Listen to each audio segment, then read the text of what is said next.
We here at the Game and Saloon Rift Tracks always support any and all that are involved in the creation and distribution of any show we feature, and will encourage any of those watching to support the official release. Thank you and enjoy the show.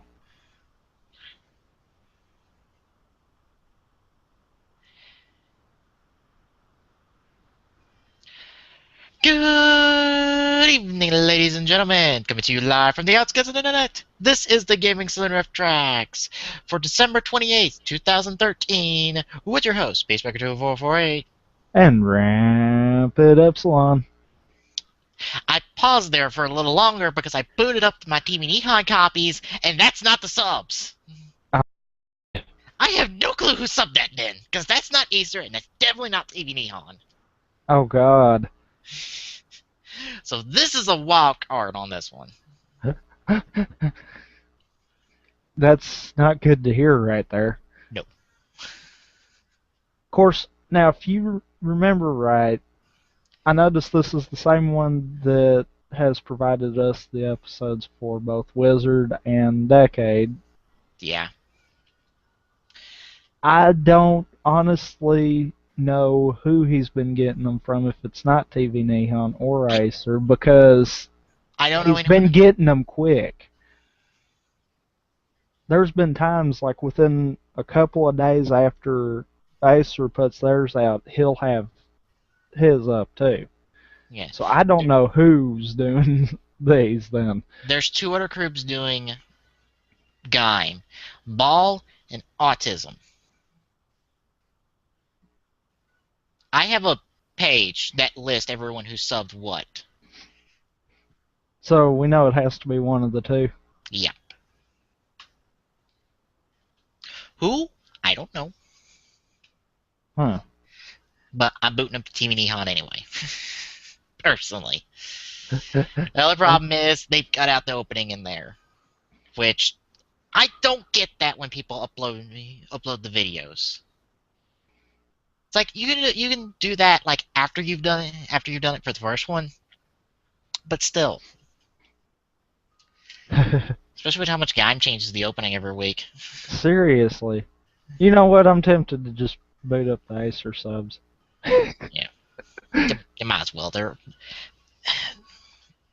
say they're going to be close enough. Yeah. The only difference I've ever seen in translation is maybe a line or two here and there, because some people interpret it one way or another, because the Japanese language is very interpretable. Well, so is the English language, though. This is more like things can mean differently. Things mean differently. It's all about the context, at least from what I've learned. So, it's understanding the context of what's going on that you need to translate for. Which leads to these differentiations in the subs. And I've even learned that I think TV Nihon the editor for TV Nihon has kind of the final call on the subs, whereas the translator have the final call of the subs over on Acer. In terms of Gaim, I don't know about the other two groups. I didn't even know there were two other groups subbing Gaim. Until you just looked. Yeah. Because that's been the way for like the last couple of years. It's like it's been them too. That's it. Huh. Alright. So yeah, folks, we're covering Gaim this week. But before that, we've got two other episodes of Gaim to talk about. Oh yeah. So we're going to talk about 10. Although, it's kind of appropriate that we talk about these two together, because 10 was a lot of setup for 11. Yeah, I felt that too. Like, really, 10 is just meant to set up the events of 11. And I swear, by the end of 10, I was literally like, come on, hurry up with 11. Yeah. Because I'm trying to think, like, what's notable about 10 in terms of the larger scale? Not much, except Kiwi Arms. That, and we got to see Gridden and Kurikage's bikes. Which, technically, those aren't their bikes, they're just copies of those two. Pretty much. Gridden comes with the Dandelion, and Kurakage comes with the Tulip Hopper, which are their two bikes. Or at least their Arms Change figures does, so that's technically not their bikes to begin with. And for all I know, Ryugen's going to get a new bike by the end of the series. But yeah, 11 on the other hand, well, not much to note on 10 outside Kiwi Arms, and it didn't get that much notice anyway. No. That was mostly safe for the movie.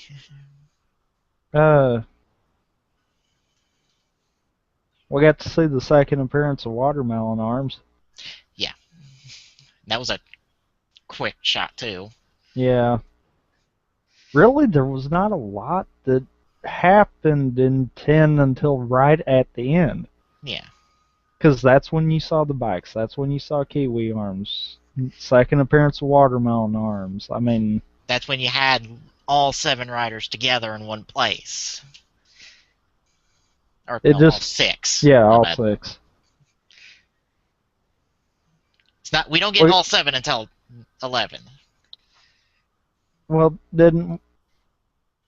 No, that was 11, wasn't it? When we got to see Zangetsu. No, we got to see Zangetsu transform at the end of 10. Yeah. That was the cliffhanger for 10. Yeah. It's like he transformed, then we cut away. And then we got the Ryugen, I count up the lock seed scene. Because, no, now he has 2 lock seeds, so now he can have one. And for all I know, the end of 12 will have Zangetsu's. Because he'll sure as hell have 2 lock seeds. He'll have 2 belts by then. True. But yeah, you just to kind of move on to 11 because there's not much else to note on 10. 11, we had a lot happen. Yeah. Pretty much we get to see Zangetsu beat the shit out of everybody without even trying. Yeah. And except for Kota. Yeah, because Kota was off trying to save his people. Okay, I wonder if you noticed this. Did you notice that Zangetsu flipped the sword around in the Baron Bravo fight? I didn't catch that. Yeah. It's like a subtle little thing that it's kind of a blink and you miss it thing. But I saw where somebody was like, maybe that's a mistake. I'm like, no, that's not a mistake. So let's see. Zangetsu beats all of them without using a single finisher. And he accidentally splits Kurakage's belt nearly in half. Because he did use a finish. Well. No, he didn't. No, that wasn't a full finisher tag. No, that was just a straight up, like, slash. Just because he was kind of pissed at him. It's like, would you get off me? I got better shit to deal with than you. And I know, again, I was reading on a forum and some people were like, Zangetsu winning and see a finisher from Zangetsu, and I'm just like, you know, if he popped one, he'd probably kill somebody. Considering he's able to knock everybody out with nothing more than his shield and his sword, I'd hate to see what his finisher could do. Because I'm sure his finisher could, in fact, kill someone. Completely. Oh, I'm sure it could. And considering he didn't want them to be dead, that's probably why he didn't use it.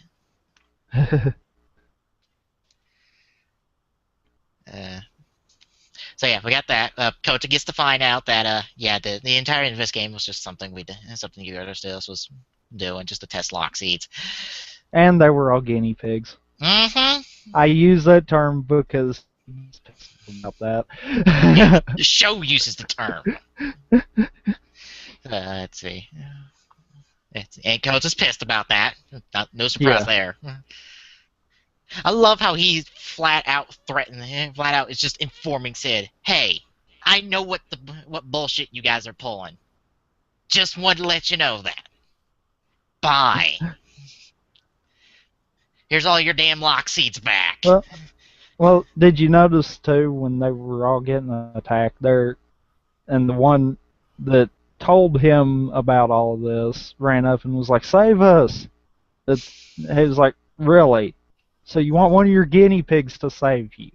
Yeah, after he was already doing it. He was already doing it. It's like, no, boss. I'm like, he's like, okay, one, I'm doing this already. Two, you can fuck off. You could tell too. Part of him wanted to tell him, you know what, screw yourself, and then the other part of him was like, no, I'm the hero. Uh, and Michi got complete confirmation. It's like, oh yeah, my brother did try to kill Kota. Well, Yeah, I like that. The whole way he was questioning himself on whether that was his brother or not, and then when he says that it was him, and it's like he was like, "Ah, shit." yeah, It's one of those you could tell he was hoping it was not true, but he knew it was, yeah. kind of deal. Let's Uh, see. We got to see gyro mode for the first time. yeah. That was actually nice. We find out that the Yggdrasil Tower has a complete cloaking system around their building. Around Just the in case. over top of the city, though. Yeah. uh, we got to see Bravo fall in love with Zangetsu. I think this is more admiration for his fighting. It's like somebody fights awesomely. I want to know who you are. And this is totally not gay. Oh, but they played it off that way. That's the bad thing. uh,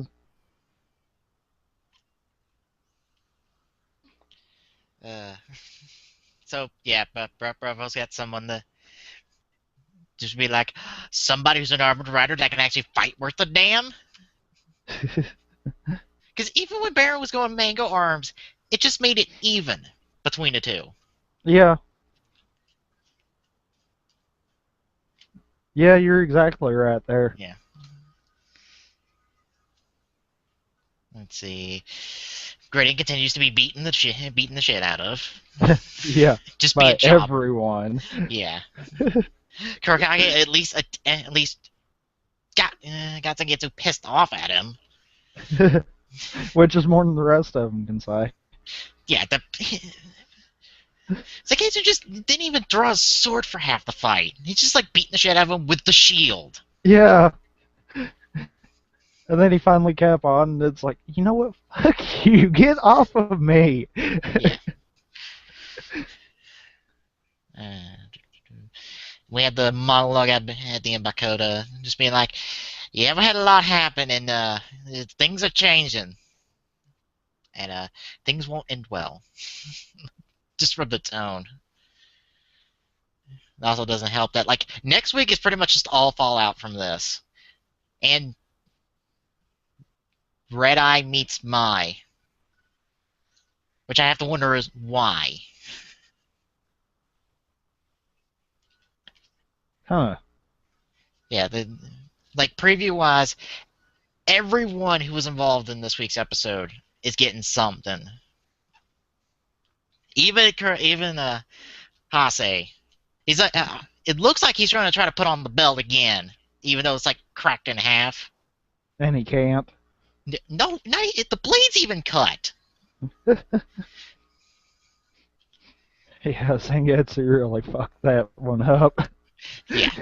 Of course, some people have also speculated that Sigurd will be him. Which I go, that's a possibility. Well, yeah. I don't see it, though. Yeah, if it would look more like Kurakage, but it doesn't. Which I think defeats the purpose. I mean, if that's the case, then why does Shin Zangetsu look so much like Shin? Or like Shin Zangetsu? Yeah. Why doesn't he get a completely different suit then? Yeah. I'd say if that was the case, then it would have similarities. Yeah. Let's see. Oh, and 11, we got to see the said lock seed open. Yeah. Granted, it was already open when we saw it, and he just closed it. I'm just like, they're gonna tease the shit out of us with this damn lock seed, whatever the hell it is. Yeah, that's Uh, what I'd like to know is what is it? Because it, like we've said, it looks like it is not a natural lock seed. yeah. Looks like it's been built. Even the energy lock seeds still look like normal lock seeds. So what the hell is this thing? What is it? It has to be like the next level above the energy lock seeds or something. Maybe. And if that's the case, then perhaps it is one of the energy riders, then maybe he would be getting an upgrade. Yeah, that's a possibility. Anything else to say on 11? Because we got this news to talk about. This broke over the last 2 weeks. Uh, Not really. Alright. Well, first up, I'm going to link you to this just so you can see this thing. As I find the right tab. The top one. Yeah. First up, apparently Gaim is getting 2 upgrades, like one in February, which will be the combination regular Lockseed and Energy Lockseed one, which we've already seen previewed in toy form in terms of the drivers, because the Genesis driver and the Sonic Arrow are out, at least. And it's a clusterfuck of noises. I have to wonder what it is, because you have the regular Lockseed go in and it does all of its noises. So I have to think, okay, maybe he goes in the orange arms, and then this Lockseed chimes in and it does something special. I don't know. All I know is the two can be switched and somehow the energy Lockseeds work like normal. And that just seems odd. I don't think it's on purpose. Huh. But yeah, this new one he's getting in March involves the Kachidoki Lockseed. There'd be I think it's like Victory War Cry or Victory Cry, something like that. Is what it translates to. That's pretty much it outside of the silhouette that you'll see right there, because that's all we got. And some people are like, "That's what's in the reflection." I'm like, "No, it's not." And someone else I saw on Token Nation is like, "Well, maybe that's just what it meant to be." And I'm like, I can understand that. That the reflection is just supposed to mean something, not actually be something. Although I still I wonder. doubt that. Yeah. I, it might be like a middle point, that silhouette might be. Yeah. Like there might be an in between the reflection and that, or the reflection could just be a distorted reflection. Yeah. I mean, yeah, all the other reflections had meanings, but who's to say they didn't just throw one in there to throw everyone off? Yeah. That was my point at the end of the R&R I put up today. It's like, maybe Urobuchi's just screwing with everybody about killing somebody off. Because I posed the question of, how easy would it have been for Hase to be killed off this episode? Oh How God. easy? Because he could have killed off Hase and used that to fuel the development of Takatoru and Michi. Because not only does he, because think about if Hase was killed there. Oh God. Then you have Michi seeing not only is Takatoru Zangetsu, he also just killed somebody. Yeah. And How that would open up a whole new storyline of its own right there. right? But instead he doesn't. Why? To build him back up? To do something else with him? That's why I'm like, that's why I'm thinking, it's like, okay, people, you're calling for blood. I think that's the point. Because I just Like I've said, and it happened. I saw a belt being destroyed before someone actually dying. Yeah, I really don't think they're going to go to that extreme. yeah. Even though Urobuchi, he could still, like, there's talk of a trap piece set for the show, and maybe that's the trap. Maybe he knows his reputation that he kills characters off. Maybe he's using that to his advantage. Well, and okay, exclude the fact that we already know a little bit about 12. Yeah, But if you just took the episode for itself, Kurikage's gone, as far as we would know. yeah. If you did not look at the preview for the next episode, technically speaking, You and brought, bloodshed. Did it seriously do that? yeah, it broke up a little bit. Oh, but he would if uh if we didn't know about the preview, he technically by destroying the belt and keeping him from transforming into Kurikage, that would have ended that character. Yeah, Therefore, he would have killed the character off without any bloodshed. yeah, I mean, granted, we know the preview for episode 12, so we know that's not the case, but. yeah.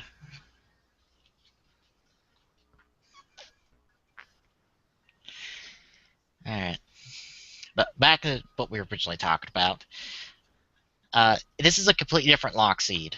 This upgraded form Gaim's getting in March. Because it's KLS01. That's a completely different designation from anything else.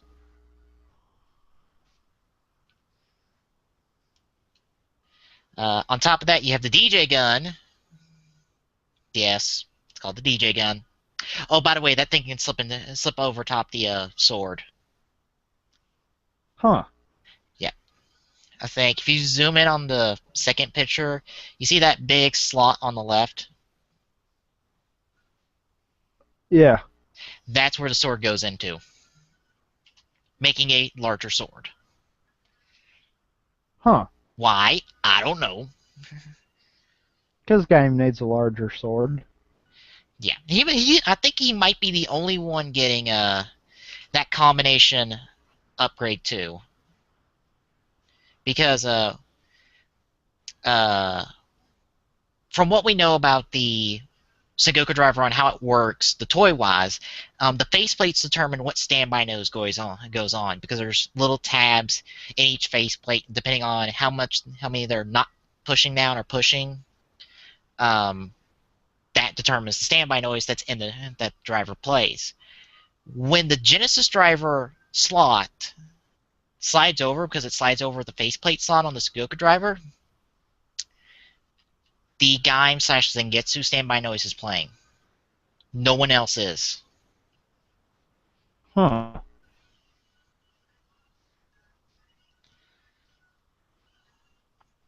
So it looks like that's what's happening.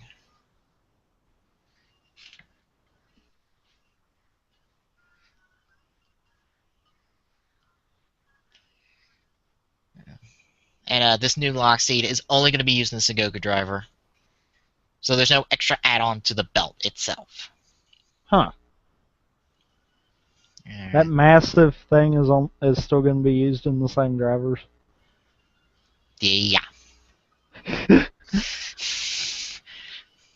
You're talking to somebody who's accepted the cosmic switch in the fusion switch being in the Force A driver, and they are huge in that belt because they're sticking up into the gut. I'm used to having large things on the belt. All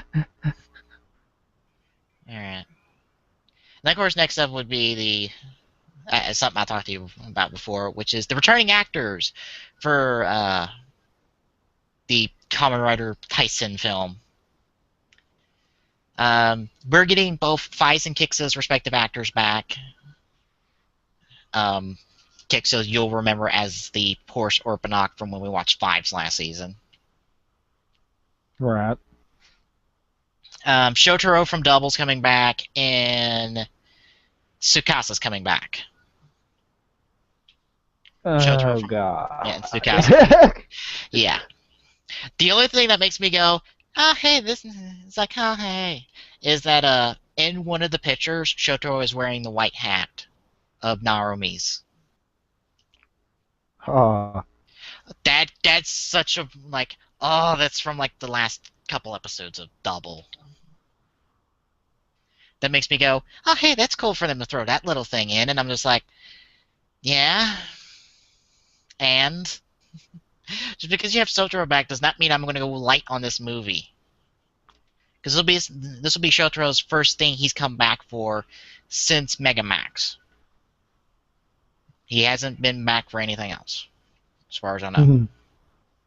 Of course, and a couple shots we've seen Kixa fighting Deno for reasons, I guess. And we've also seen Black and Blacker X, which are two Showa riders, fighting off Baron and Joker from Double. Why? I don't know. We just have those pictures. Hmm. Kind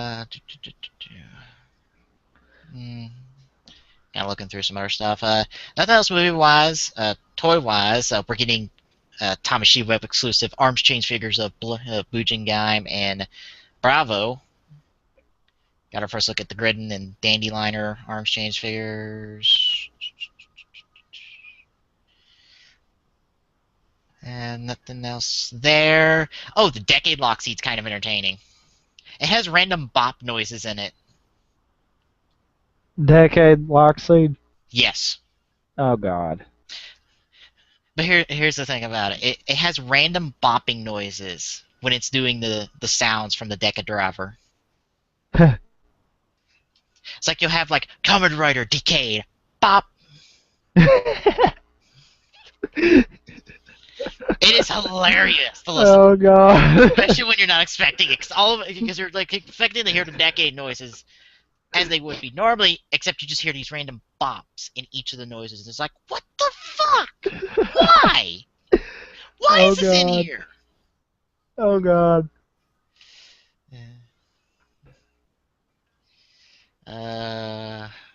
Scan through some other stuff. Nothing there. I talked about that. A picture of Yuya and the forest holding the Sengoku driver has been found. Doesn't know whether that's past or present. Probably past, so we're going to find out what the hell happened to Yuya at some point. We got a Tajador lock seed now.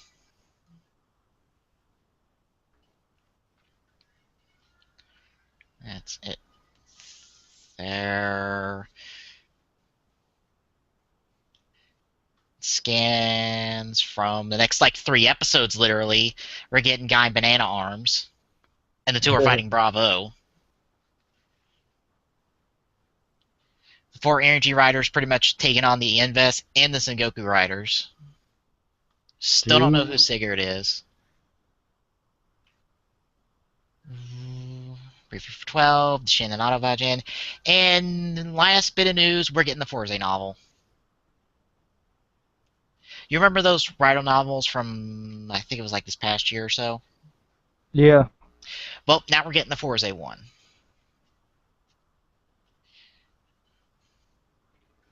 It'll be entitled Kamen Rider Forze Anowagawa Graduation. It'll be written by series producer Hidekiya Tsukada. So I'm guessing it's going to be about the high school graduation. Because Ultimatum takes place in the future. It covers them post-high school, so that might be a little adventure there. Yeah, that's pretty much all that's happened. You say that like there wasn't enough. That's still a lot. Especially when the stuff about the Kurogane troops came out the day before we found out about the episode. So it's just like, wait, what? So now they have Kirkage goons to help them out. They have pictures of them roughing up the other riders untransformed, so they're going to be coming in conflict with them. Yeah, because now they know all of them except for Michi. Yeah. Which I'm sure Sid's going to keep that super under wraps. It's like, I don't know where he read. Nope, he doesn't know who. I don't think Zangetsu knows who Kota or Michi is. It's the only ones he doesn't know. He knows about Kota because remember when he first beat him senseless? Oh, yeah. Zangetsu has made everyone except for Michi the henchman. Yeah. I don't understand how, but Well, Michi was the only one who actually held his own against Zangetsu. yeah, but he's still got his butt handed to him too. Exactly. He did the best job against him. Of course, you know, you gotta love the fact too that sometimes the belts can let them get beat senseless, and then other times they can get hit the wrong way once and they're out of it.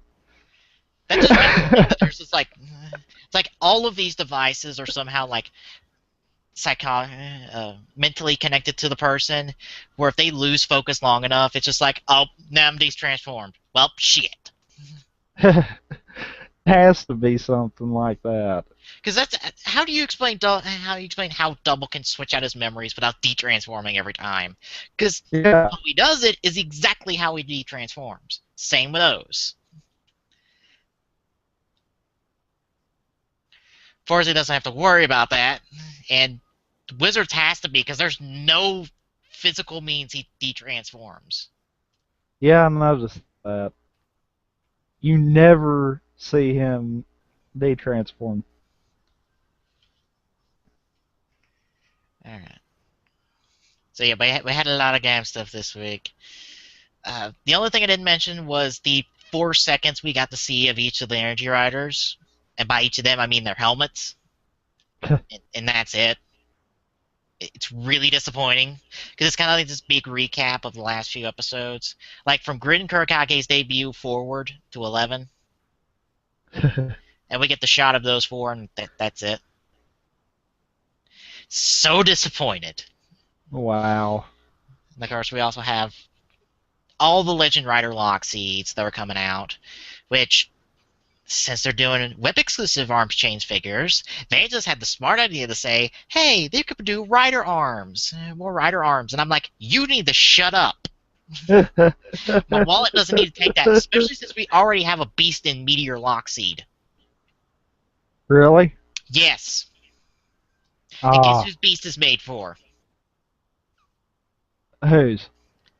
Bravo. Ah. Just because it can say Mr. Mayonnaise. I'm just like, I hate you, but I love you at the same time because you just had to do that. Oh, I love that. Oh, God. Yeah, Meteors is for Ryugen. And there's a specific finisher that is Wata. That's one of the finishers. Is Wata. It's like Tajador having each of its finishers being named after each of the metals that make up Tajador combo. Whoever is coming up with ideas for these Rider Lock seeds is just having fun with it at this point. Well, okay. Can you blame them? No.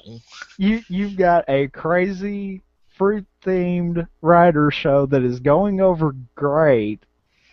Of course you're going to have fun with it. Yeah, especially when it comes down to, look, we need this to not only have its own little saying, but it needs to have 3 finishers as well, because that's all that's programmed in Lockseed. So it's like, okay, so it needs to announce the name of the arms, have a saying related to one of the riders, then have 3 finishers that are based around it. And we can only use the sound effects for maybe the finishers. Okay. Let's just come up with as we go. I'm just thinking, like, if they announce another Rider's arm set, and it's like, if it's, let's see, Excel through Beast, I'm just gonna be like, I hate you, Bandai. I hate you. Because I want the figure arts. I'm getting the figure arts, but now you're making me want the arms change line. I know the arms change line is good, but damn you. Uh, hell, Kuga's lock seed, like in the bottom part where you normally have the weapon, it has Kuga doing the thumbs up. I'm just like, wow. Thank you. Whereas everyone else has a weapon related to them, Kuga's is just the thumbs up. Because he's got no weapon. Alright, no, not a weapon. Just something related to the belt. Kuga didn't have that. That's what it's got to be. I wonder what Agito's going to be. Because we only got a picture of the full Loxy. We haven't gotten a picture of it cut in half. So.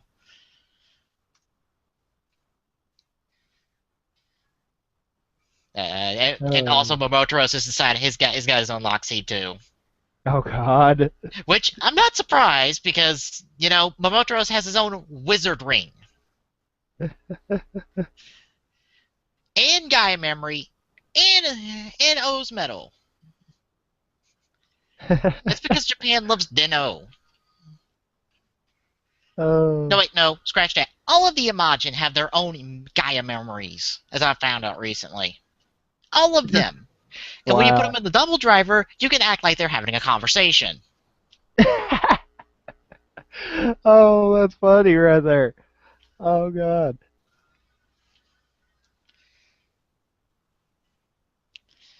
Alright.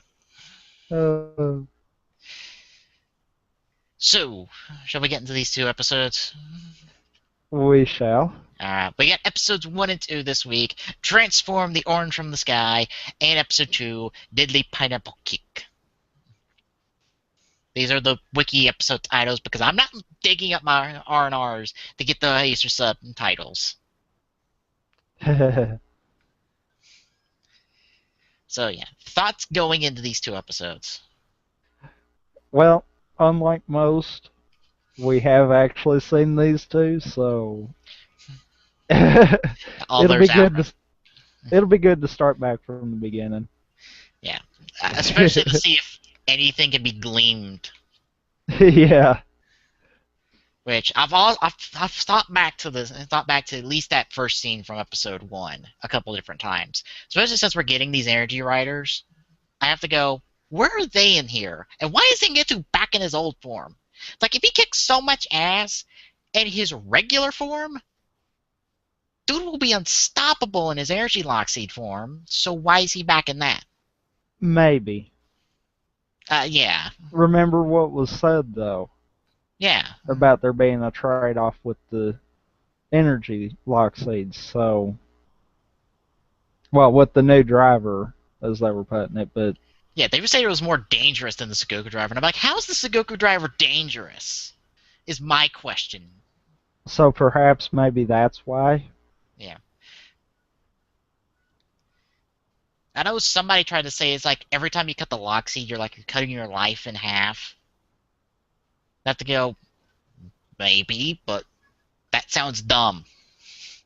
Because as somebody else tried to say, it's like, well, with the energy lock seeds, you're drinking back in the energy. That or you're consuming the lock seed itself in some capacity. And I'm like, no, because that's not how the belt works. You're not literally drinking the juice. It's just a motif of it. Although the effect on the belt's really cool. Like, the belt literally has an effect with... The mechanism is that it literally fills up when you're activating it. Huh. It's got some type of, like, disc in there that goes down and comes up depending on how far you push in the side. And when you push it in all the way and let it out, it kind of slowly lets out. So it acts like it's actually filling up the Loxy, filling up the little cup that's down there on the belt with the juices from the lock seed, I guess. It needs for explanation. So yeah, we've we've got that. You got that. You've got Kurikage and Bravo, which I go, well, where are those two? Like, and again, somebody tried to be like, well, Kurikage's in one of the watermelon drone things, and I'm like, all right, where's Bravo? Mm. It's like, dude is bright ass green. You can't miss Yeah, him. Like, I understand Kurikage being like stuck in one of the watermelon guys and you're not noticing because he's all black. You may not notice that, but Bravo's bright ass green. Bright yeah. ass green. You can't miss him.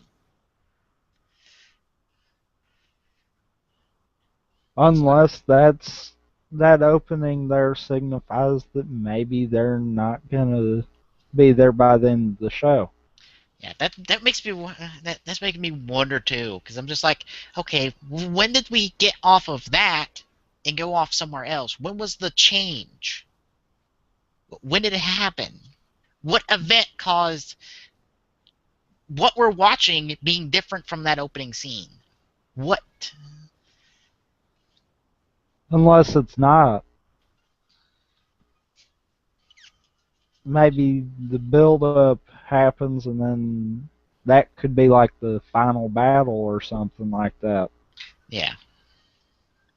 And perhaps any additional riders besides those are gone by that point. That or like when let's see, when Gokaiger first debuted, they had the legendary war, and all the extra heroes weren't seen in the war. It's like where are they at? Well, when 199 came out, the movie, we found out that they were just battling like off to the right, off camera, literally. It's literally where they were. They were battling off camera. It's where the extra heroes were. Huh. So what might just happen is that all those guys are like off camera to your right somewhere or to your left. They're not on screen because Toei's pulled that trick before. I think we'll figure out towards the end of Gaim. Yeah. Because something about that initial scene there strikes me from Decade. Yeah. Because, we had that flashback at the very beginning, and that's what happened at the end. Still with no explanation. Yeah. Because I have to wonder, it's like, what's the point? Because I wonder now, it's like, what's the point? Why are the original writers so worked up that these AR writers exist? Because their worlds aren't being affected, are they? Yeah, I don't get that. It does not state whether or not they're being affected or not. Yeah. So, I don't get that. Yeah, it's only like the AR is the alternate writers. It's their worlds that are being affected by all this combining together bullshit. That I still don't know why the fuck it started to begin with. Again, one of those things about Decade that never got explained. You mean the whole show? Pretty much. I'm sorry, when one movie did more explanation than the whole series, that's a problem. And then, and then the movie still didn't explain much. I know. It's like the fuck. It's like my argument to everyone that says like Decade's not got a plot. I'm like, yes, it does. It just is never explained. It's there, but we never get into it. It's got a plot. It's just even the writers fail to remember that. Yeah. But with that scene kind of deal, I do kind of see that as possibly being something along the lines we had with Decade. Yeah. I'm hoping with more explanation than we did there, but... Well, since Urobuchi's went on record and says he writes things, he starts from the end and works backwards, it's a possibility. That's the thing with Gaim. There's a lot of questions here, but it doesn't feel like, oh, there's a lot of questions here, and just feel like it's plot holes. It's a lot of questions because it's building intrigue. Yeah. It's like wondering, it's like, okay, where's this plot gonna go? Where's this plot gonna go? Instead of, the fuck's up with this plot? Or, what's up with this? Why is this here? And really, if you sit back and think about most of the questions, I'm not going to say all of them, but probably a good majority of them, if you sat back and thought about them, really, a few of them could be explained in like one sentence and just move on. Yeah. It's not a case of they need a whole episode dedicated to each of them. It's just a case of they need to just say, "Ah, well, this happened, so move on." Yeah. Like someone's even on record saying explaining how they get the faceplates. Or it's like why are the faceplates like they are? And someone gave an example. It's like, well, do you have that like samurai guy that's on the back of Kota's shirt? And like maybe that's why Gaim looks like that is because that's what Kota was thinking when he put the belt on, or that was in his Mm, mind when the belt put on. I don't know. That was someone explanation for it. I'm just like, I don't care because that's not important until the show yeah, makes it important. I mean it would be neat if they could kind of tie something in like that. Yeah, Like the reason for the suits looking like they do is because it's what the writers are thinking when they're changing, but I without explanation works too. yeah. This it's like again, I've been watching a lot of Voyager episodes, and somebody had talked about why you don't need technobabble in Star Trek because sometimes you just don't need to explain the technical bullshit. You know, we don't need an explanation on how the fuck the lock seeds become the armor they are. We don't need that. We don't need an explanation for why the suits look like they do. No, they look like they do because they do. Yeah, we you don't need that explained. Like we don't need an explanation on where the hell the Lost Driver comes from in the last few episodes of Double. It's easily assumed where it came from, or at least I easily assumed what it was until the novel came along and it was like, nope, it's this. And I'm like, okay, all right, doesn't really matter, but okay. Because the novel explained where the Lost Driver came from, for the movie and the last few episodes of Double, Huh. and subsequent movies from there. It's just like, oh, it's a belt that Shroud made for Philip when Shotaro was sick, and Philip became Kamen Rider Cyclone to solve a case, and from there he just kind of kept the belt but never put it on because he didn't want to put it on. You know, he's better as being a part of Double, and that's the Lost Driver you see in A to Z, and that's the Lost Driver you see at the end of Double, and the Lost Driver you see at Megamax. Hmm. I easily assumed it was just Sokichi's that they picked up. So I'm like, oh, they probably found his body somewhere, gave him a burial, and just took the Lost Driver in the memory. They had no use for the memory, but they had a use for the Lost Driver at some point. Or at least that was my thought. True. I could see that. Yeah, I mean, we easily see in Movie War 2010 that they can go back to where that took place. So I went, okay, they just found his body there and just buried him there. That's why Shotaro's there. Also, he might just be there because that's where he died. It's just you don't need to explain that. Explaining things like this is what we do as fans. We explain the bullshit, not so important details because we're obsessive like that. And if the people behind the shows really want to put an answer out there that is definitive, then that's where like the novels come into play. Some of them, at least. Others are just retreading old ground. True. But I mean, like you said with the double novel, it filled in the gap. Yeah. I mean, it's one of those, if it really needs explaining and someone that is behind the show really thinks it needs the explaining, there's other ways of doing it. Yeah. Yeah, it's. Have I told you about the theory about why Ash never ages in Pokemon? I think you have. The whole coma theory. I don't know then. Might not have. Apparently, Ash has been in a coma since like the first few episodes from when he got struck by lightning, and everything since then, in terms of the anime, has just been in his mind. Everything, which is why he never ages.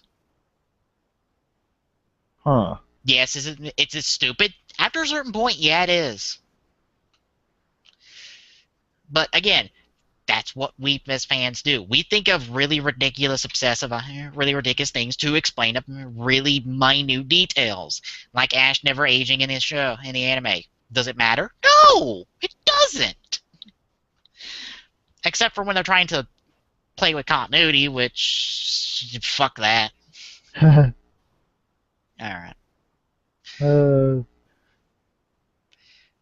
All right. Shall we just watch episode 1? Because we've been talking about Gaim a lot already.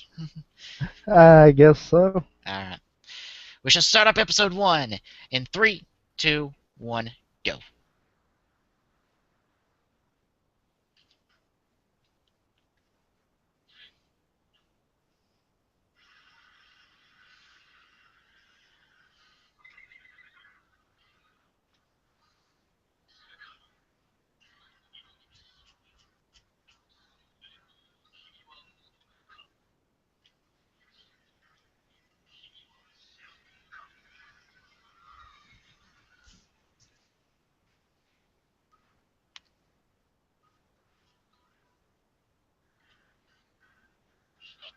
Oh, hi, Red Eye.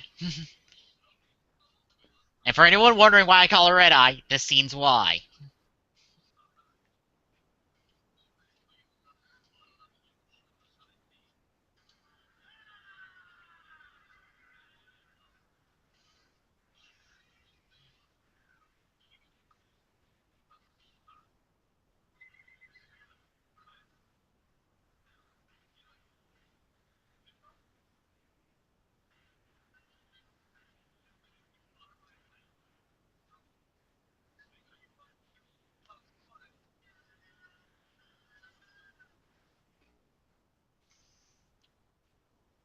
And thus the show started. With everyone just going, what the hell? Yeah. And there again, anyone that is paying attention to the YouTube videos, you probably needed to pause after that scene right there because, yeah. The opening's not in there. Yeah. Which I don't understand why, because the opening's good. I know. It's like, what the heck? It's like, I can never do wrong with writer music, but even then, this opening is still good.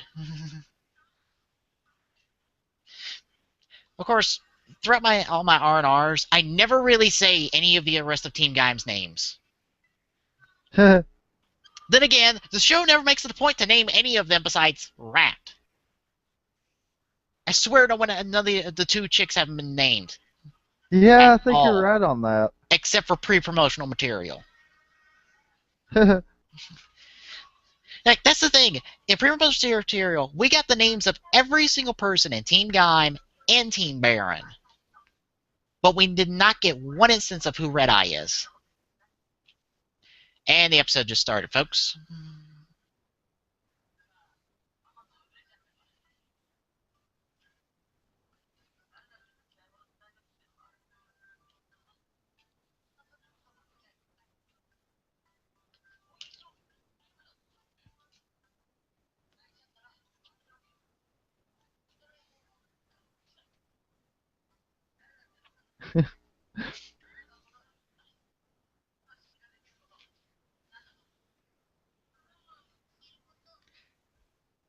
You know, both Kota, Kaito, and Mai have all had a similar conversation like this. The only difference was Mai was with Kaito, whereas Kota and Kaito's ones were with, I think, the same kid. Or at least a different kid for Kaito.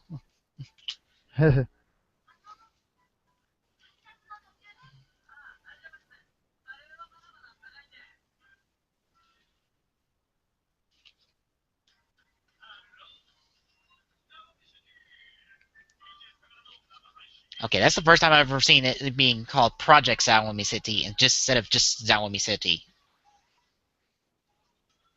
TV Nihon sub has that. Huh.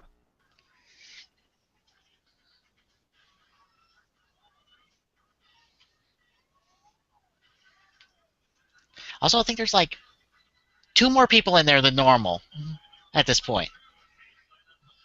Yeah, you're right on that. Of course, I also think it's like the 2 way in the back.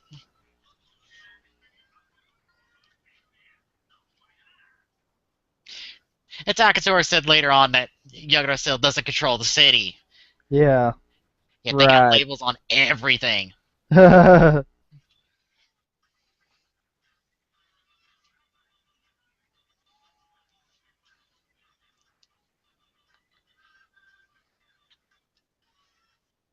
And of course, people were all worried about the beat writer stuff.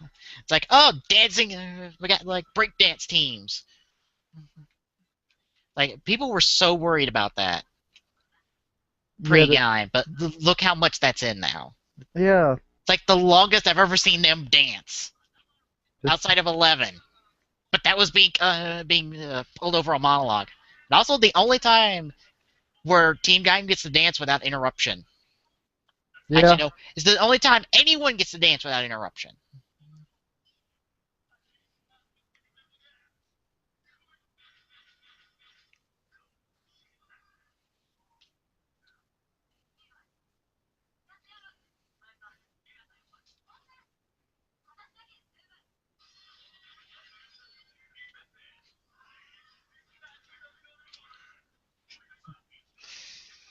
And they cycled this out real quick. We haven't had an actual Invest game since like 5 or 6. yeah, I think you're right on that. Which Like, this was a good concept, though. yeah, it's like the last Invest game that comes to mind for me was Bravo's one against Gaim and Baron. It was the last time we had an Invest game. Or not Gaim and Baron, Gaim and Ryugen.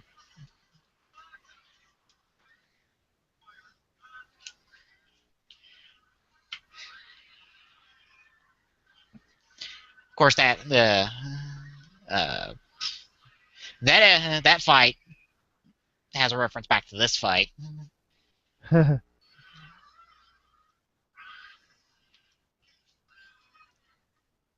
And of course, they're releasing an actual like toy form of that specific Lockseed for whatever reason. Huh. Like that and the pleated watermelon Lockseed. Yeah. They're releasing toy forms of that. Why? I don't know. They just are. Huh. Like Wizard, like apparently at some point they released the unrefined stones from Wizard as toys, or as like some type of product. Huh.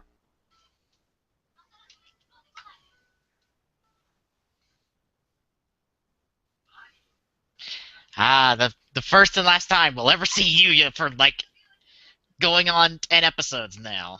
Yeah. It's like you're in one episode and then you are gone.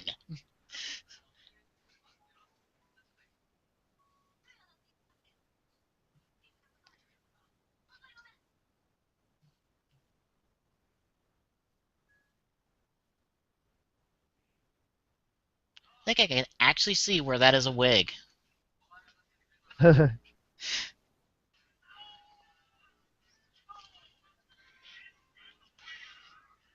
Which that again, Japan with its just weird, unnatural hair colors for whatever reason. I don't get it.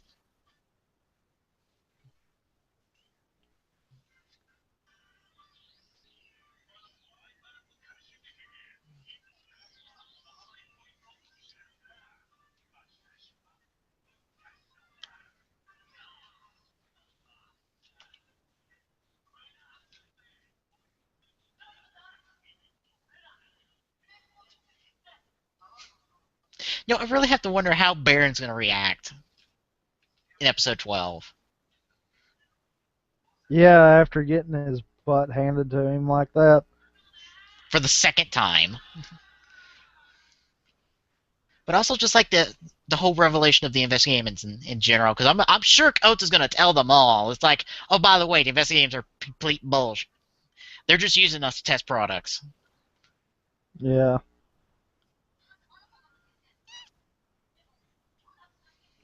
Although this could be what will bring all the riders together. Yeah, considering that the Energy Lockseed riders, in every single scan I've seen, are beating the shit out of everybody, all of the Sukoku riders.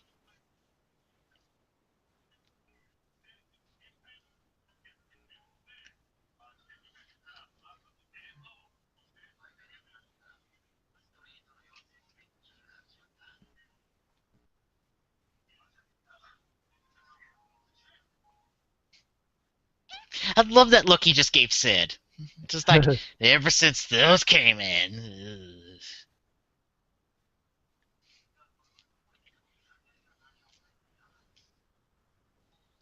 Ugh. Wait, did your sub say locked dealers? Where at? Just a couple lines ago. I think it did. Okay, I'm that's not sure. that's interesting because we've only ever seen Sid. Yeah, I know. I don't know You if know there's what? That you make a point there. Huh. some like they've never really mentioned it outside that one line that there's more than one lock dealer. There's just Sid. Like even Kaito when he's recruiting Hase and Jono to work for him, he says you're not gonna get you don't need to get Loxies from Sid anymore. So that might have been like I wouldn't say it's a translation error because it's two different subs that say the same thing, so that can't be that. So maybe it's just something they were going to do but dropped immediately. Probably.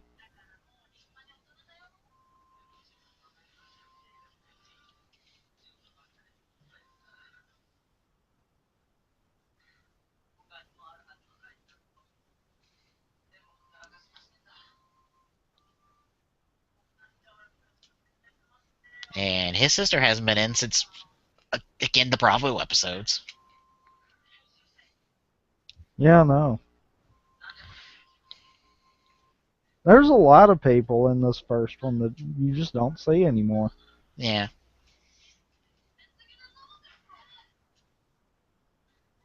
Well, his sister's not been in it since the Bravo episodes, and that's probably because we've been with Kota for like so much of the time with Team Gaim that we don't have time for her.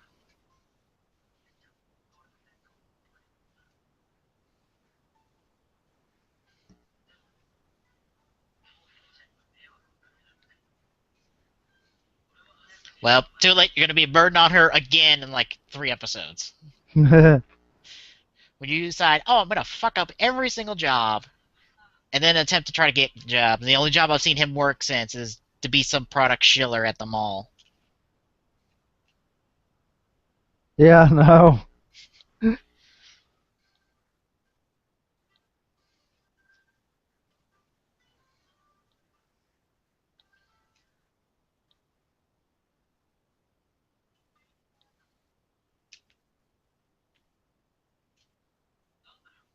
I wonder why they keep having that as a running joke, or if there's a point behind it.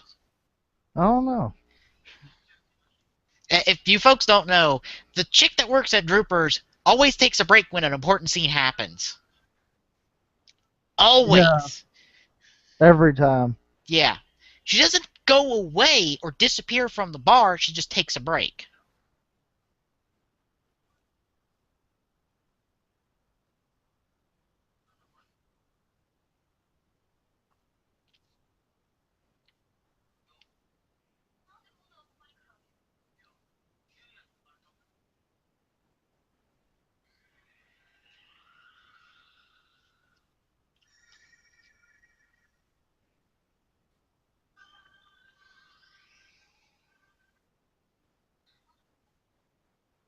Whatever you do, don't eat it. Although I'm not sure what will happen if you eat anything else besides the lock seeds. For all I know, that's that causes the variation.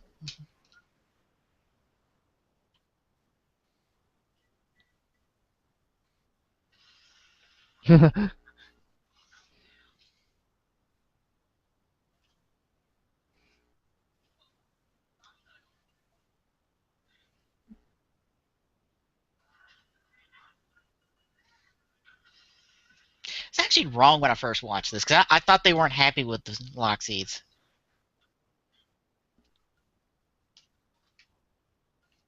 Because you saw the one that threw one down. That's what I thought was happening, but apparently not. Yeah.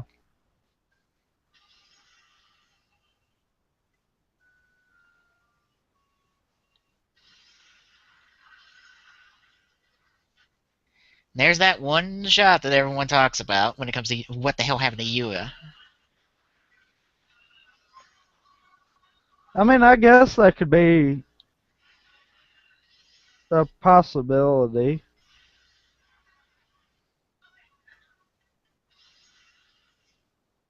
I want to rewind back now because I don't think Yuya was wearing yellow.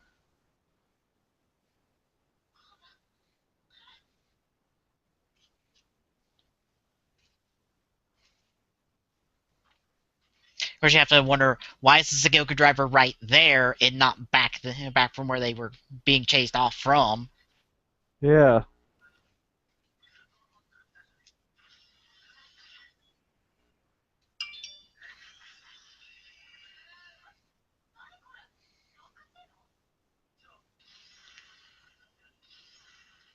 Yep. Everybody gonna be getting lock seats from here on out since everyone's got a bike now. Yeah.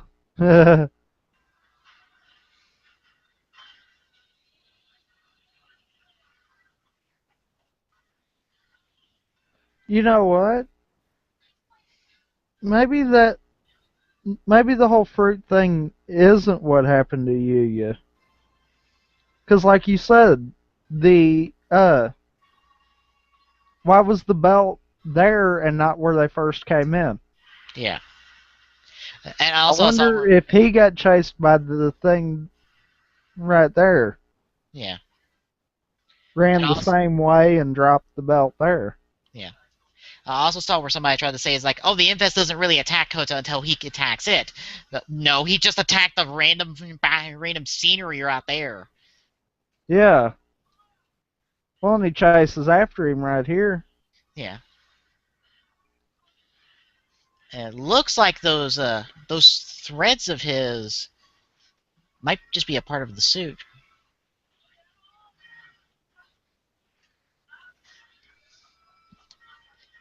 And honestly, this is not self-defense. This is beating the shit out of Kota. Yeah. Because he's not phased a bit by that pipe. So if that's you, trying to talk to him, he gone, son.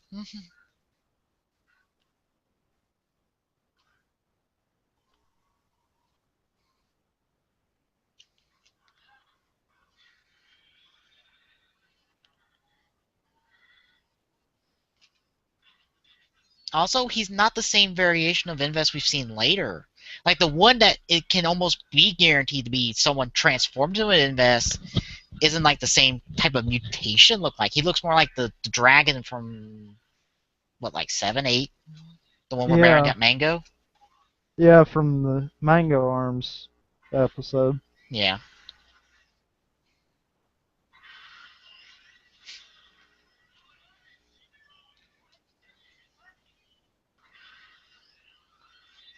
Yes, Kota. Yes, you just got hit in the head by an orange. Still weird, mind you, but yep. Still funny. Yeah.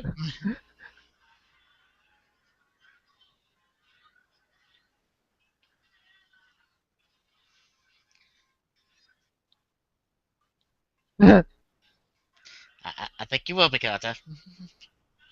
Actually, you will be. You got 10 more episodes to go through with this shit.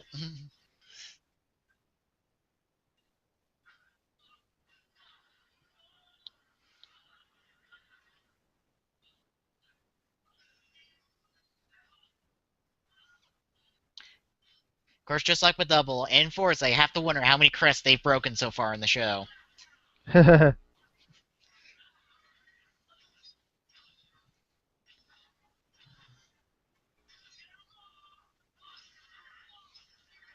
I honestly cannot wait until he gets like more proficient with the with dual wielding, because it's Yeah, such a good I thing to know. see in a uh what was it? The Wizard Heisei special.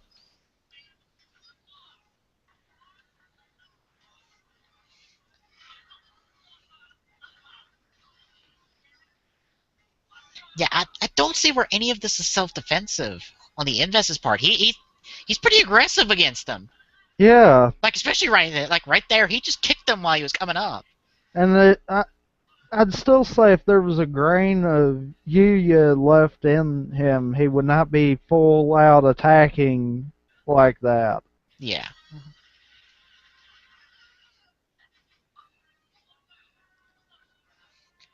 Yes, you don't get you don't get a no clip gun in this show. Yeah, he didn't turn his infinite ammo cheat on. Yeah. Yeah, because you get to be one of the riders that has an actual clip in his gun, just like Fies.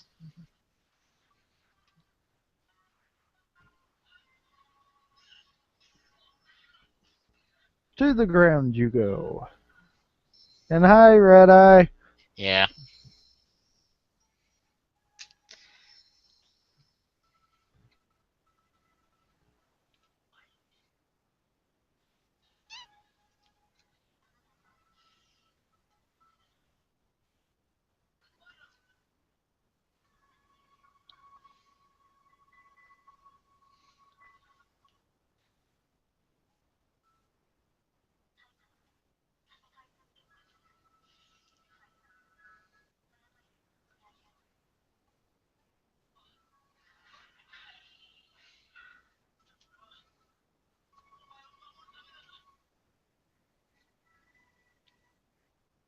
I love that subtleness of how she's just a bit annoyed every time they like, no, I'm gonna keep going. It's just like, ah, oh, you fucking idiots.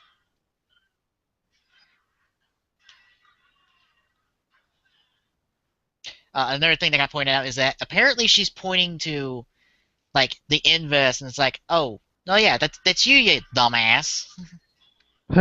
Where he thinks, she's pointing to the sword to put the lock seed in.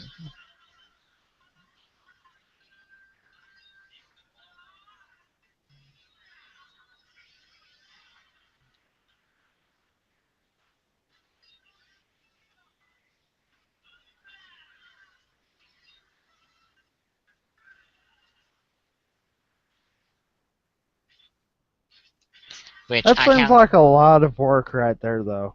Yeah.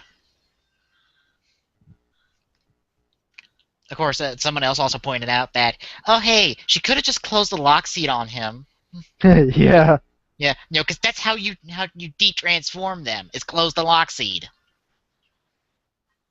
Yeah, that's why I don't understand. Why do they have to lock it back on the belt and then close it? And then unlock it? I mean, Especially when you see, because I just saw it right there. The belt on the show is designed exactly like how the toy belt is, where that little clip right there for when it locks on, so it'd be secure. That is splittable, so you can just rip the lock seat out. You don't have to unlock it. huh. It's on the belt as a safety feature, but I clearly see that in the show.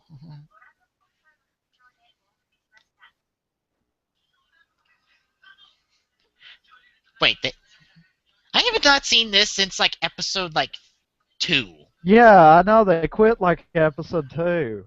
Yeah, maybe they just want to do it with Kota and King. I forgot. They call him King so much, I forget his actual name. Oh, Daigo, that's what it is, Daigo. yeah. We just now got an episode that explains why everyone calls him King. or how he got the name King, Hmm. which is kind of interesting because he kind of shares that title with his father.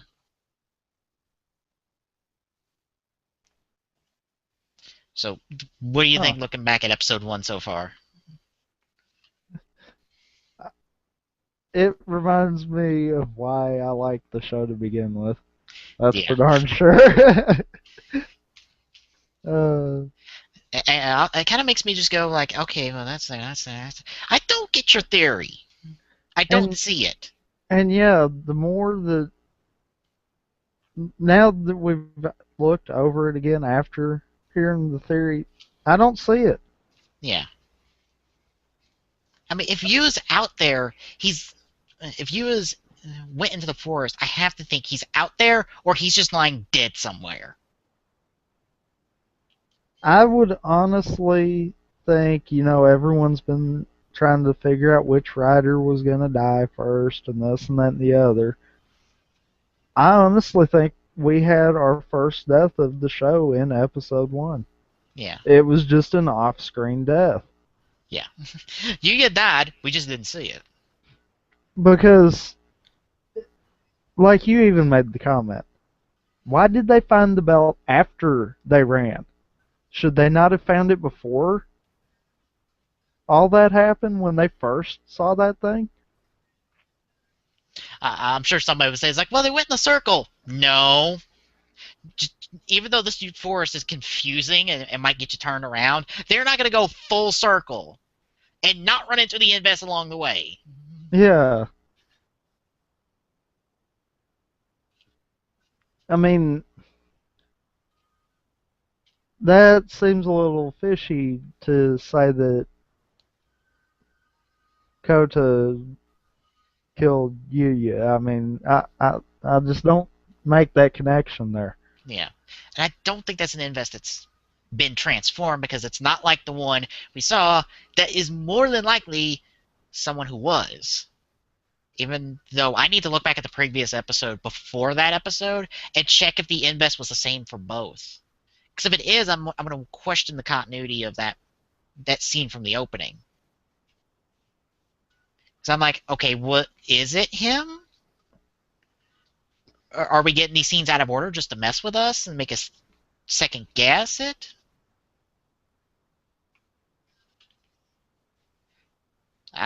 That's my thought process on that one. Because now that they've possibly hinted at it, I want to check back and see if it's actually what they're trying to impose or they're trying to impose something else. Right.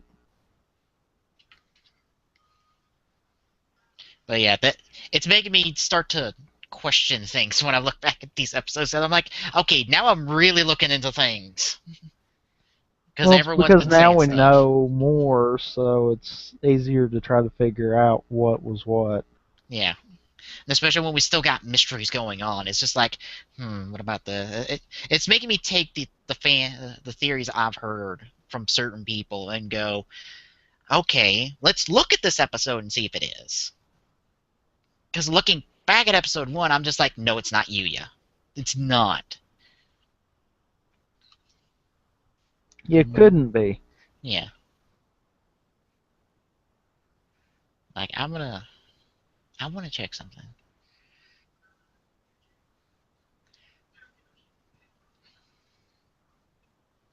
I wanna look at what Yuya's dressed in the last scene we see him in. Just to check his clothing colors. It would be the one right there where he's He's talking meeting to Sid. Sid. Yeah. I'm right there. I want him to turn just enough so I can see his shirt.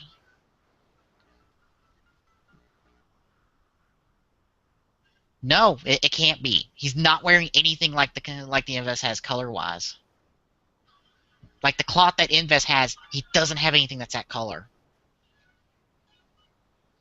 Or that long to be like twisted around like that. Because what the Invest has on cloth wise is some kind of like brownish color cloth and it's wrapped around his arms multiple times. Yuya's got nothing like that. He's got on like this off-white-ish collared shirt, and then the Gaim jacket, which is white and blue. There's nothing else there. Let's say he's somehow hiding those wraps under his arms. Or we have the trope where the clothing disappears when they transform. I don't know. I'm just kind of spitballing things now. Right. Shall we move on to episode 2? Yeah, we can. Alright. Get it up and ready? Yep. Alright. Looking at episode 2 in 3, 2, 1, go. Oh, and title card wise, episode 1 had that what's called an 8% fill of Gaim that we had like before we got the full reveal. The second one is the normal when the new rider comes out. They have like these box shots of all the riders and then a full shot of the new one. I see that a lot.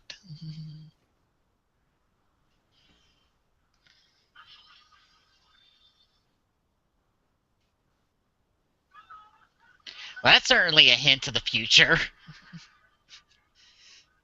Then again, the drivers don't have the blades on them. Just to see like a random mook from Yggdrasil has the driver on and pulls a acorn lockseed.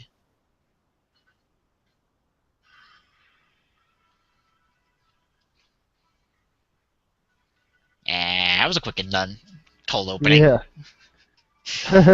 Eh. And same concept with this episode, I'm assuming. Yeah.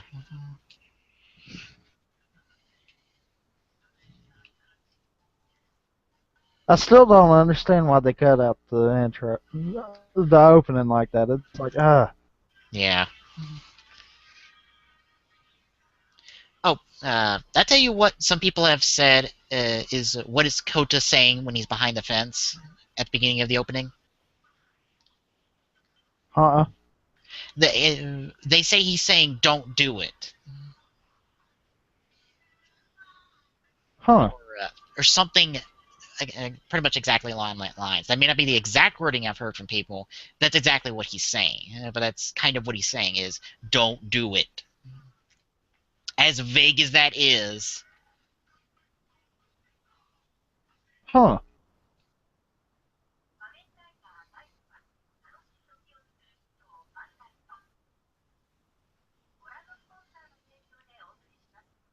And we're back.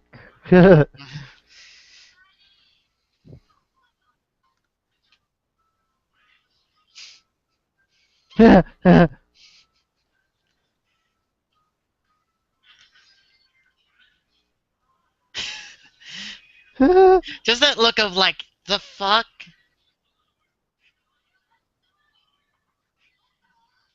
It's like, the hell is that person talking?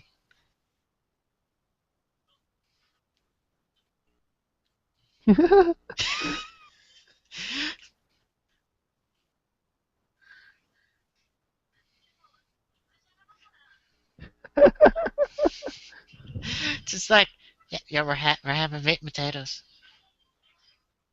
I love the sound effect they use when Coach is being an idiot.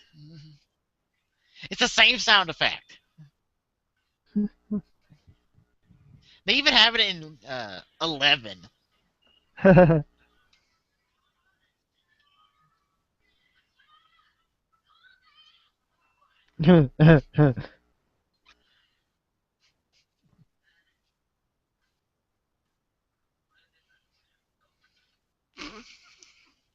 Oh god, that's a stupid question.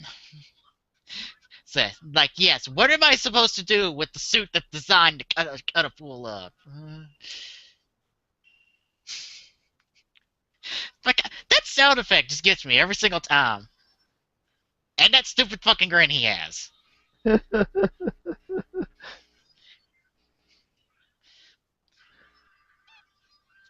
He's just got it nailed. Just how to do the stupid grin. And you gotta love when he tries to transform when he's doing something that's clearly stupid, Yeah, and he still tries to make it look like he's all serious. yeah. Especially when you have the people in the background who are like, the fuck is going on? Who is this weird person? And why is there a giant mechanical orange over his head?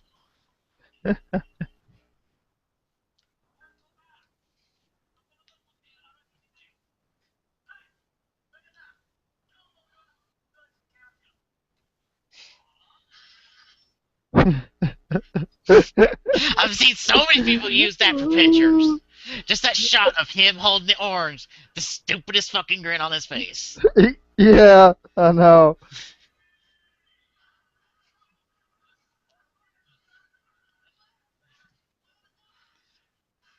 Oh, oh my god, they did slow it down, even sound effect wise.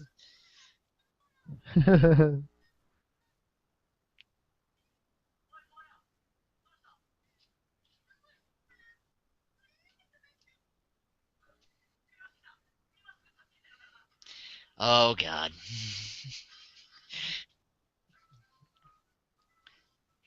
When I first saw this, I'm like, Kota, how you gonna fuck this up?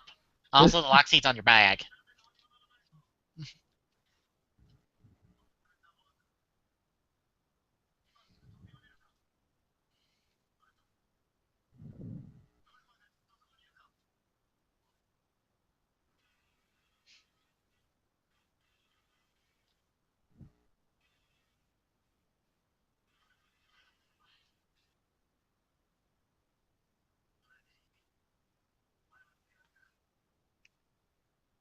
Wow, I rarely ever see Kaito smile.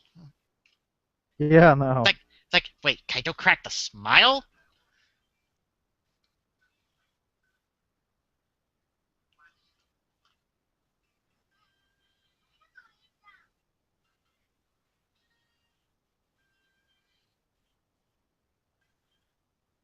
No, it would have been perfect if the kid just kicked Kota in the knee and just ran off. Yeah, I know. It's like, that's what you forget for letting someone else save me. Bye.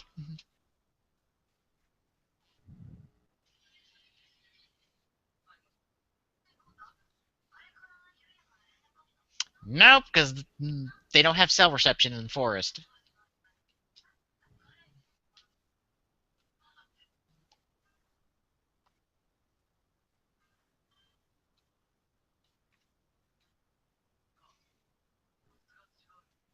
Yeah, it looks normal. And for some reason, they killed all the grass.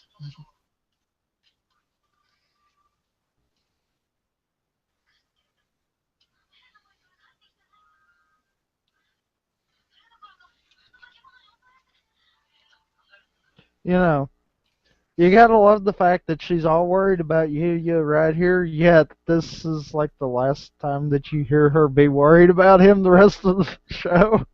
Yeah.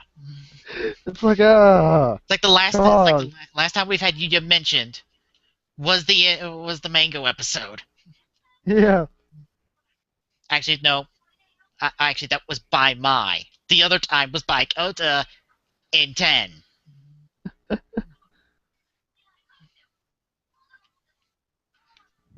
Of course, he kind of used that halfway as an excuse to maybe find out something about Yuya.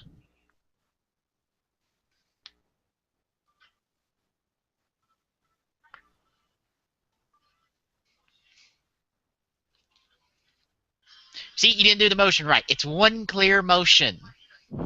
That's how you put it on.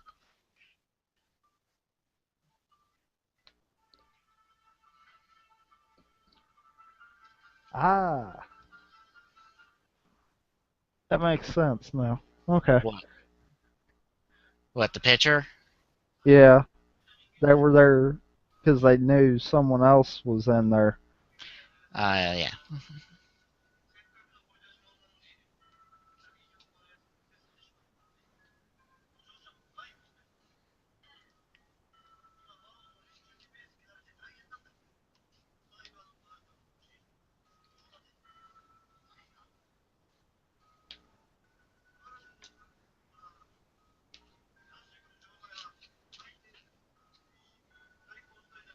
And that's also the last time I swear they ever mentioned anything about classes of Lockseeds.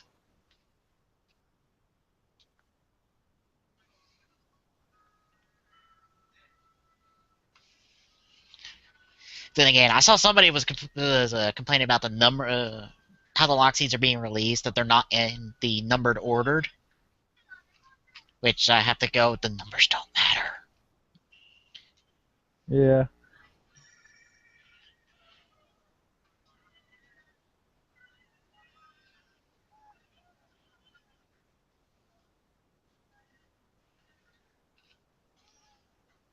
That's like the, second or third time I've seen a GoPro camera in the show.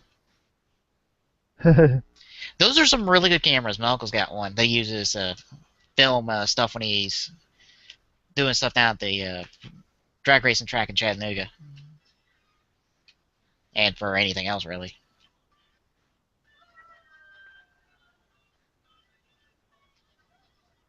Oh, something. A quick note about Baron's actor. He was originally supposed to be Marvelous. Really? Yeah, Huh. he was in line to be Marvelous for Gokaiger. Which I'll admit, he's got everything for the part. Yeah.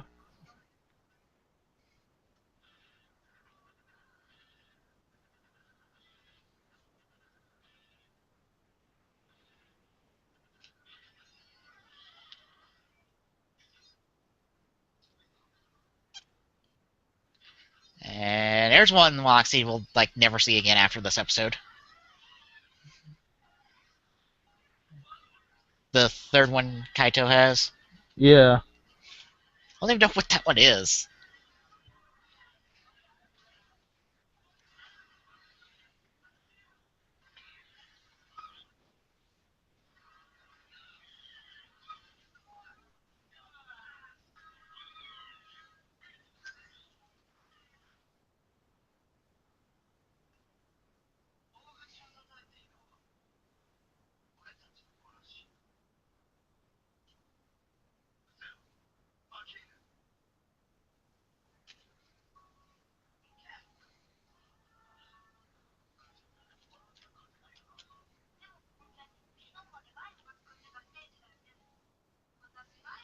They get back in this episode and never have to worry about it again.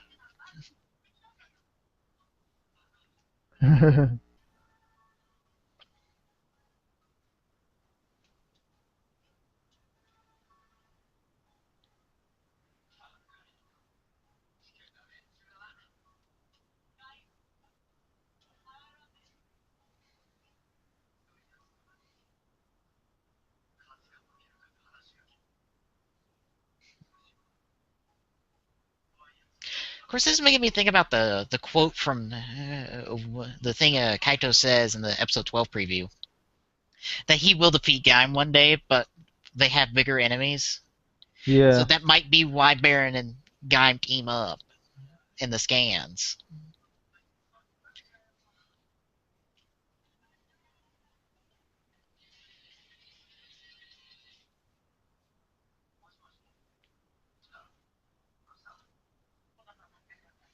And I see TV Nihon spells Michi differently.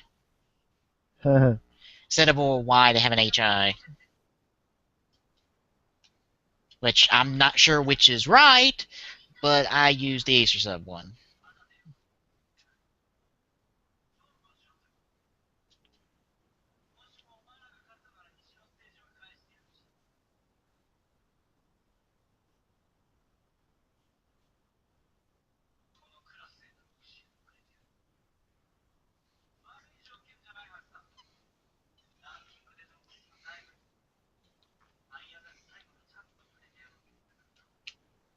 You give them this chance, and then they climb all the way to the top, overthrowing even you. Yep. Although, again, I have to wonder, how's Kaito going to react to that? That thing he's, pretty much fought for so long. It's just like, oh, it doesn't matter. Welp. Just another reason to hate Yggdrasil for him. Yeah. That's exactly what it'll be. Yeah.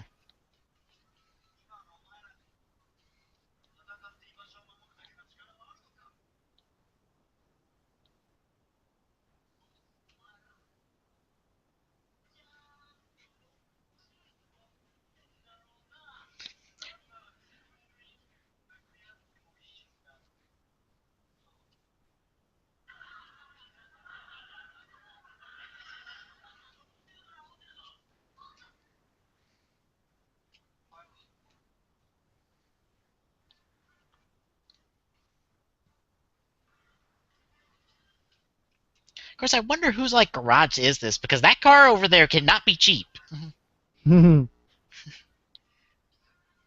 Like I know Team Baron's like 2 cars they have are probably worth more than this garage, but that car's got to be worth something. It's old enough to be worth a pretty penny.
You know, they already won at that point because I hear the bell for them winning. Yeah. So technically, they already won by the time his lock seat's knocked out of his hand.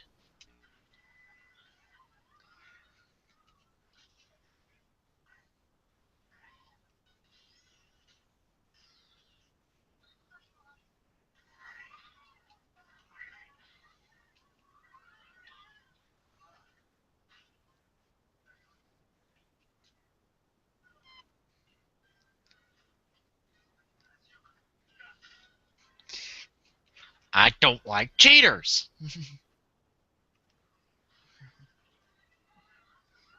And I think that was the one point he realized how they won the last time. Yeah. Which probably makes him realize it's like, wow, I don't think we've ever beaten Gaim Team straight up, have we?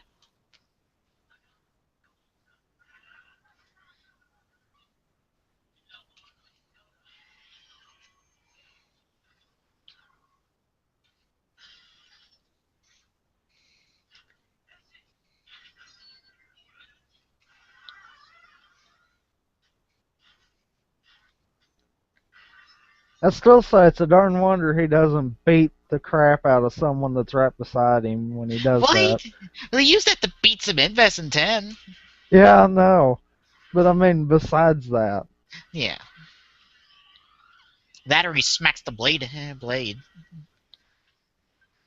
So think how he puts it in. He might smack the blade once.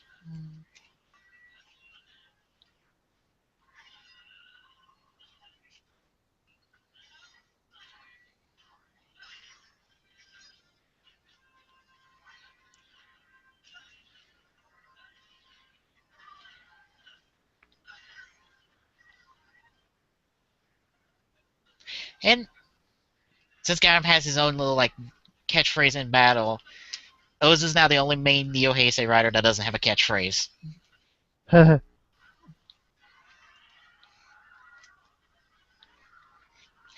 Which is it's kind of led to a couple jokes in comics I've seen.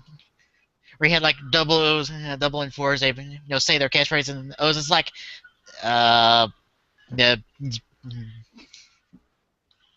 I got nothing. Even make a joke about it in a movie War Core in the crossover part. Because Double does their catchphrase to the big bad of the crossover portion, and Oz is like, that's so cool! Unc, we need to think of a catchphrase.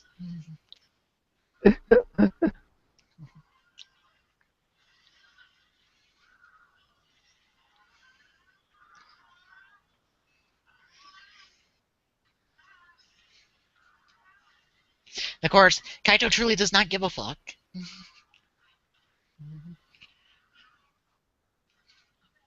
It's like, oh, giant 10-foot monster? I got a sword! I'm gonna use it!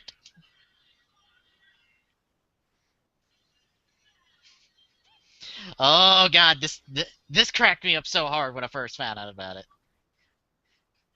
I'm just like, no, no, he totally. Oh my god.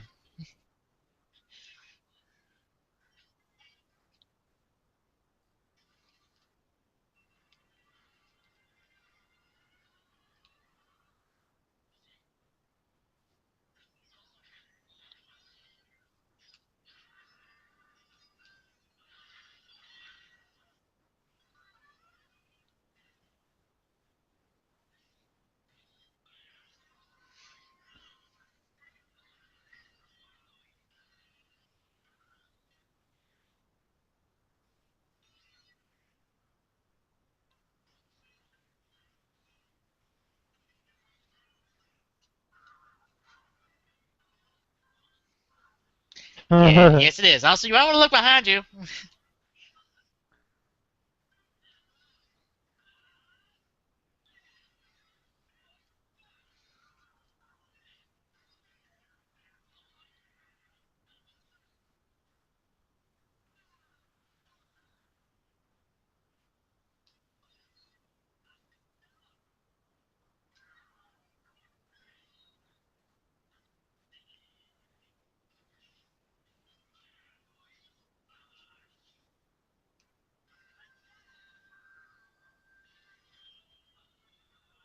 And our first Rider show.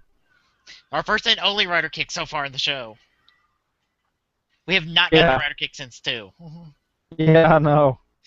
Oh god, it's Wizard all over again. We barely get rider kicks in Wizard.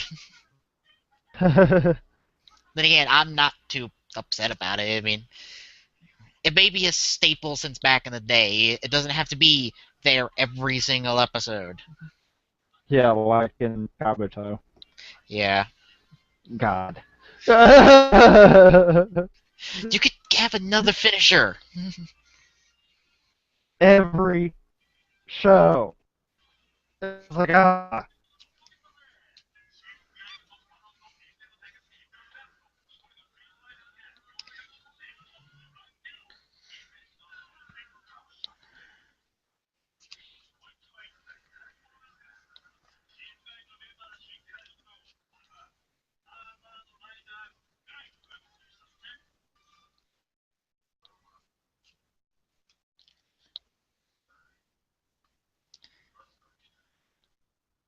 Hmm. We see where that starting as 1 went. Yeah.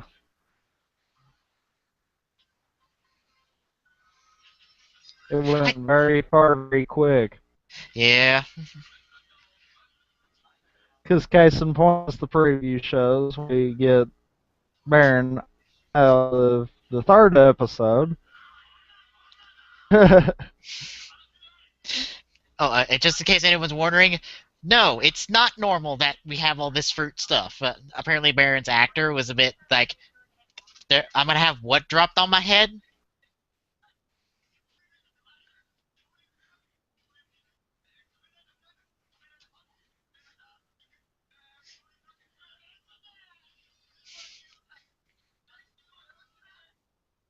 I love how Daigo mixed up 2 people there.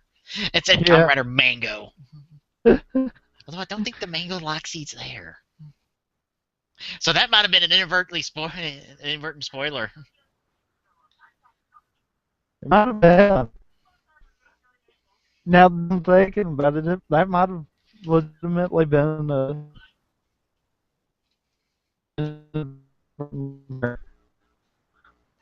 Yeah, yeah, there's no mango there. Nor is there a Kamen Rider Pink, but you can write that off as taking Kamen Rider, looking at the Kyoryu Pink Judenchi. Because the only one besides the main 4 that's there is Dongri.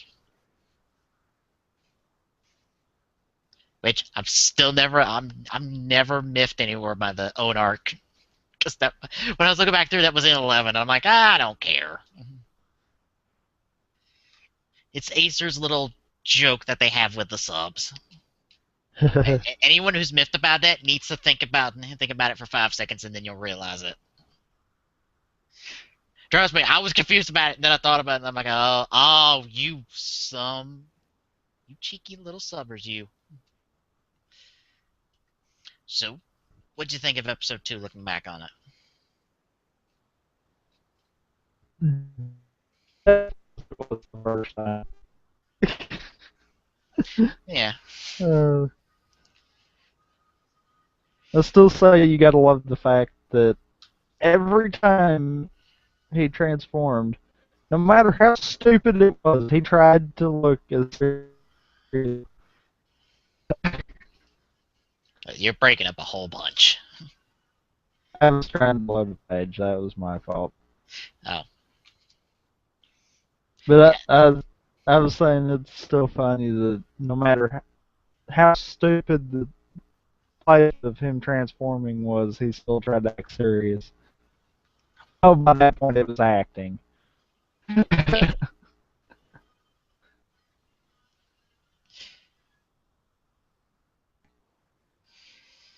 I mean,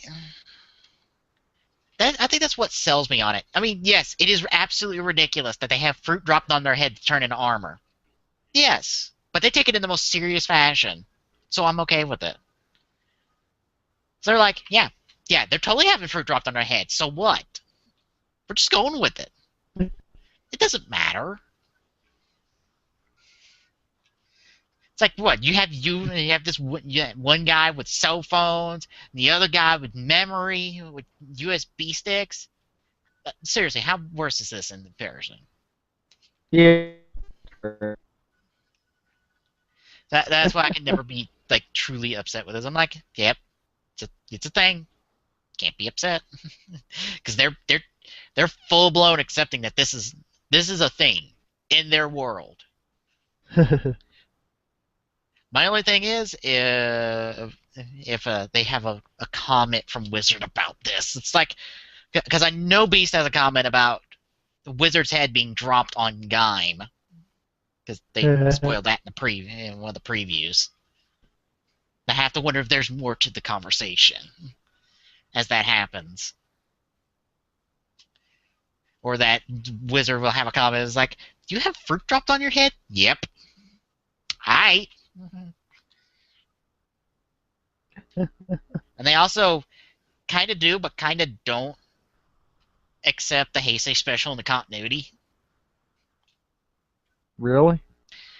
They accept like one part, but they don't talk about the other stuff because Gaim appears in there, and they make no mention of Wizard and Gaim meeting before the movie. But they mention one another thing about the special, so it seems odd. Huh. But I've always been of one mind to be like, they play fast and loose with continuity, so how surprised can I Yeah. be?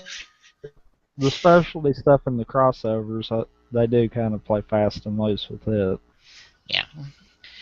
It's like, we're only going to count like half of it. We're just going to ignore the rest.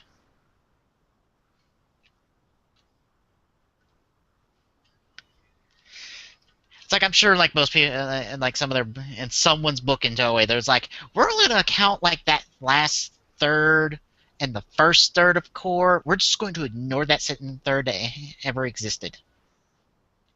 And I wouldn't blame them because that's only like two. That's 2/3 of a good movie right there, and a third of a bad movie. Ugh. Just ugh. Yeah. So bad. Yeah. Well, yeah. We gush about Gaim, so it goes without saying that we would recommend Gaim. That we would recommend Gaim. Oh, yeah. I say on a weekly basis where you can get them, where you can get subbed episodes. A weekly basis, which is Acer Subs and TV Nihon. So yeah, Gaim's been good, and it's going to get better. And I've also found out that all 4 Energy Lock Siege Riders are going to have their symbols on their armor. So the only 3 we don't have symbols for are the other 3 of the 7, Grid and Kurikage and Bravo. Because we have symbols for the other 4. It's only because, I only say that because I'm looking at my desktop right now. It's relevant to me because I'm one of those people who's like, I want the logos to make desktops with, and well, I've only got everybody except for the extra 3, the comedic trio, which at this point they kind of are. Yeah. Until Kuretake shows up next week, and literally becomes a badass out of nowhere. It's like, I'm gonna transform with this belt somehow. I don't care. Alright. But that'll do it for this week, if you got nothing else to say. Got nothing else to say on that end. All right. Next week we'll pick back up with Wizard with a Beast arc that, considering how we left off last time, is going to need some context. And oh, I can't wait to hear your reaction for that one. Let's just say it's one of Beast's best moments in the show. And it's a comedic moment, too. But that'll do it for Ramp it up, Slon. Basebreaker2448 saying, "Night, everybody, and we'll see you on the next round of the Gaming Saloon Rift Tracks. Peace out."